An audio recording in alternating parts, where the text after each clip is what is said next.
જ્યારે પણ ખૂટતી આવૃત્તિ આપણને આપેલી હોય ત્યારે આપણે શું કરશું? ખૂટતી આવૃત્તિ આપેલી હોય તો સૌથી પહેલા આપણે સમીકરણ 1 શોધશું. સમીકરણ 1 ક્યાંથી મળશે? કોષ્ટક પ્રમાણે આપણે n શોધશું અને આપણને પ્રશ્નમાં n આપી દીધેલો હશે. એ બંનેને સરખાવીને સમીકરણ 1 બની જશે. આ પહેલી મેથડ છે. ખૂટતી આવૃત્તિ 2 હશે ને એટલે આપણને સમીકરણ 1 મળી જ જશે. સમીકરણ 1 મળ્યા પછી મધ્યસ્થ આપી દીધેલું હશે, બરાબર. મધ્યસ્થ પરથી આપણે અંડરલાઈન કરી શકાશે. અંડરલાઈન કરશું એટલે આપણને નેહલસરની મેથડ શું છે? એલ મળી જશે, એફ મળી જશે અને અંડરલાઈન કરેલા વર્ગના ઉપરની જે સીએફ છે તે પણ મળી જશે અને અંડરલાઈન પરથી આપણને એચ પણ મળી જશે. આ બધી કિંમત આપણે સૂત્રમાં મૂકશું. સૂત્રમાં મૂકશું અને સાદુરૂપ આપશું ને એટલે આપણને બે ચલમાંની એક ચલની કિંમત મળી જશે, બરાબર.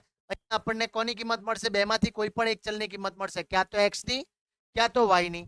અહીંયા એક્સ ની આપણને મળી ગઈ, એ કિંમત સમીકરણ 1 માં મૂકશું એટલે આપણને બીજા ચલની કિંમત મળી જશે. આ રીતે આપણને સરળતાથી જવાબ આવી જશે. આ મેથડ યાદ રાખો. 4 માર્ક્સના પ્રશ્નમાં મોસ્ટ આઈએમપી પ્રશ્ન આવશે અને આવશે જ. આ લખી લો, બરાબર. આ યાદ રાખજો અને ખાસ પ્રેક્ટિસ કરી લો. આવા પ્રશ્નની તમારે ખાસ પ્રેક્ટિસ કરી લેવાની છે.